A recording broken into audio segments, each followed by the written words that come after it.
This is Conversation of the Birds, a story set to music, new chapters released weekly. Written, composed, and read by Jamie Holcomb. Our birds have entered the cave. What will they encounter in those cold depths? And meanwhile, our lost friends make a great effort. The kingfishers have made a wonderful contribution to our tale. Let's hear what they did next. Let's listen.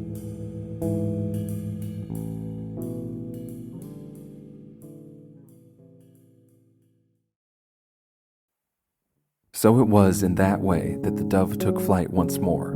The contraption which the three fishers had fashioned was something like a propeller plane. A wing of slatted wood braced the dove's broken arm. The only thing, the kingfisher mused as he studied the studs and bows of his curious creation, is the flapping, and he met the dove's sable eye. How can we get you airborne? He bent his long-beaked head to consider his tall and short cousins and the little blue hummingbird between them. It was Tree, great beast of a fisher that he was, who took the dove's right side. The three smaller birds arranged themselves on the invention. On my signal, the kingfisher called, and with a great sigh and a quick note of prayer, the kingfisher said, 1, 2, 3. Meanwhile, inside the mountain cave, things were glowing. On all the rocky contours of the earth, some blue gloss illuminated the depths. Is it a fungus or an algae? Squawked the macaw. Or is it a property of the stones themselves, eh? The crow, close by him, leaned towards a cave wall to catch the luminescence gleaming in his eye. Who can say, he wondered as he tapped his beak on the rock. Into the cave that cold peck sounded, reverberating hollowly into a deeper sound, and in reply a rushing came. Low at first, that heavy sound arose from the obscurity like a great wave. The company of birds halted their march, each head cocked to take in the growing tide, and as the deep sound grew, it became perceivable to the birds as a body of screeches. In a moment, they were surrounded by the bats. Now, we've mentioned them but quite briefly as spectators to this quest, but the bats of the forest threshold had been telling tales to their friends and family of the birds and what they'd witnessed, how the owls had hunted field mice and debated their own morality, and how the queen of dogs had sabotaged their efforts in her valley, and yet the birds had persisted in their quest. Yes, the jungle bats who thrive on fruit and grow to vulpine dimensions, those megabats had witnessed a curious harvest by the jungle birds, many of whom had since departed and been replaced by simple songbirds that now bathed and played among the trumpet flowers in the jungle canopy. All this the bats had shared with each other, so that word had already reached this cave, the home of the ancestors, and the enormous ears of the bat kings who had been waiting for some time for the story to arrive at their doorstep, or cave mouth.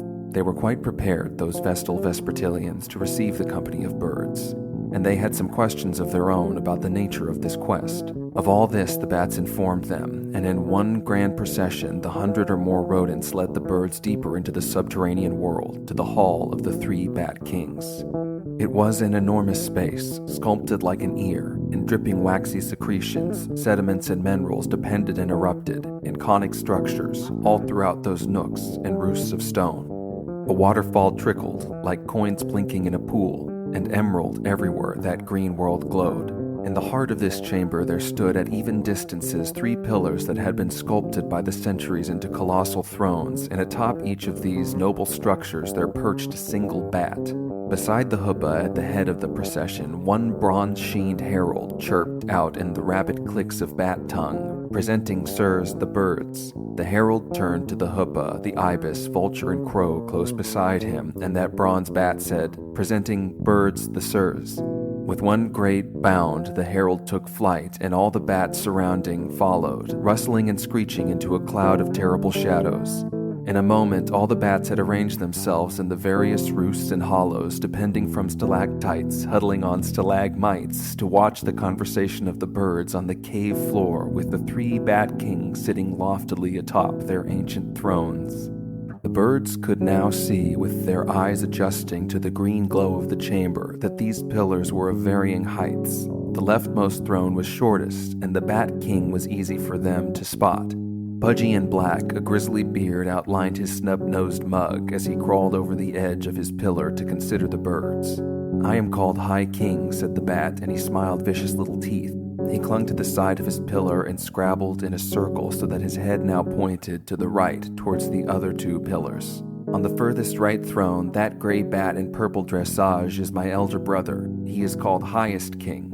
And above us, here on the center throne, if your ears can conceive the echoes of his ragged wings and gnarled nails, there sits our gray-bearded father. He is called Third. He is called Grandfather. He is called Celestial Bat King of the Cosmic Highway. It is his sacred obligation to hear the dreams of all beings and to interpret them. You are each and all already known to him. We have been discussing your endeavors, High King continued as he rotated his body to return his head down towards the birds. And we have questions for you to answer. We have many questions, and we have been debating these matters since the dawn of bats. Our stories tell us of a time when all flying creatures had their origins in the dirt, and primordial numbers count us downwards into the ocean below all knowledge. From there, the creatures have ascended, according to our sacred texts, the index of the 72 transformations, and the 7 broad stages in the 4 world ages. Our scholars have been brooding on these matters since the first wing flap, and we, the kings of the cave, are now the keepers of this long-developed philosophy. The bats and birds alone, of all the higher creatures, only you and I have found our place in the sky. So I will tell you plainly, we have no God. We have the penetrating understanding of the broad felt ear, an organ of obvious reality which you are lacking. Our ways of understanding things are different, and we cannot pass up an opportunity to learn. Once a word has reached our ears, we must interpret its truth. You stand in the hall of the bat ancestors. If you want safe passage through our mountain, then you must debate our wisdom. Prove to us that there really is a Smurg, and we will help you. Otherwise, your quest ends here.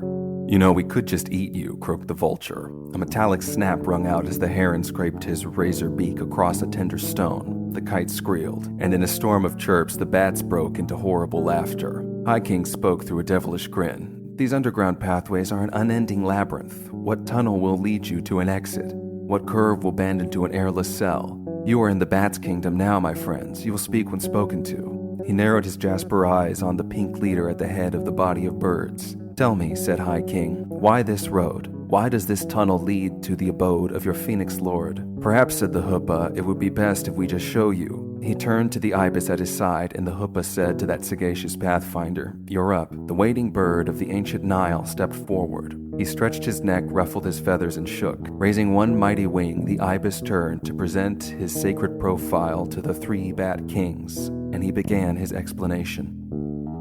Here's how the kingfisher's invention was working. The false wing of leaves and branches formed a 2-layered structure sandwiching the dove's broken arm.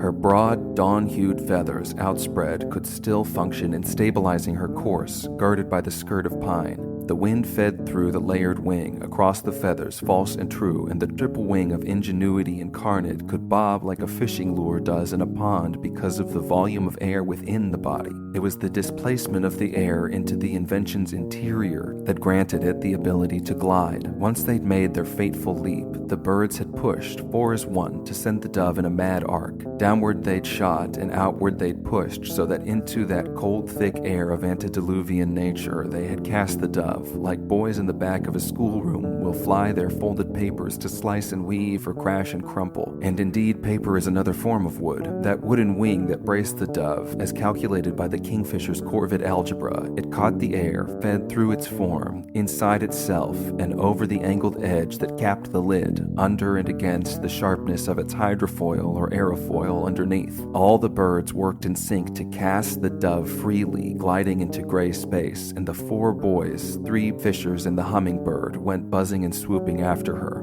The hummingbird cheered, and he spun a wild spiral about the engineered dove. Careful, she said, as her false wing caught an updraft. She steadied herself beneath the hummingbird's bright apology. I just can't believe we did it, that blue chum chirped, and he went on dancing in the dove's vast wake. Behind them, the fishers flapped frantically. I missed the treetop, Golden Dwarf said to River, panting beside him. Tree, that great fisher of the forest floor, turned over his shoulder. Before he could speak, he saw it. All about them, that great gray cloud mass still lay spread, and though the rain had stopped in the valley, behind the birds, where Tree now looked, a light grumbled in the belly of the storm. Some profile, black and spindly, seemed to huddle in the ripples of the cloud. It was as if that sharp-edged creature were perched in a crag of cloud matter. Once Tree spotted the thing, it unfolded hugely, and like a black stripe of lightning, it shot forth. Once again, his instincts took over. For the eye of the kingfisher is an inborn thing. No training can hone that sight in a single bird's lifespan. It took generations of dedication to give birth to that invention. The will of one individual could never enact the full force of destiny. How could he not have flown right for that sharp-edged form? See how sharply his harpoon shines in the harrowing light of the storm. Let me tell you how it was in that moment. Let me, please, describe the way the tree fisher shot over the heads of his cousins, how those blue and gold birds turned, no questions asked, and all together flew, the three as one. While the hummingbird escorted the dove, oblivious and bee-like buzzing and singing about her triumphant return to the sky, behind that pair of pilgrims, three birds were diving into the gnash of stripes and scribbles that blasted out of the cloud mass like black lightning. Watch as the tree fisher's mighty beak tears a red gash into the sky. Watch the way those orange and steel spears pierce the air. Watch that zigzag carve into the trio like boxers pummeled and bruised, gasping, swollen welts surround their eyes, a wound almost all that they can see, as they tip their beaks back one last time towards the sky. From beyond their form, towards that great gray cloud that now, with the sunlight secretly shining from beyond their form, the clouds that seem to glow like a magnificent fish. To the birds of the river and the treetop, watch them dive one last time while the hummingbird and the dove glide safely into the mouth of the mountain pass. "Oh," the monster screamed beneath a sudden clap of thunder. The hummingbird turned back. Before he could ask where their friends had flown, he saw the devastation spread across the valley. The stork in particular, whitely shone in that dark world. "I see," he said softly to himself. The dove turned towards her comrade. "Don't," he said, but already her sable eye was revealed to him, and to her, too, the understanding of the fourth valley came flooding inward.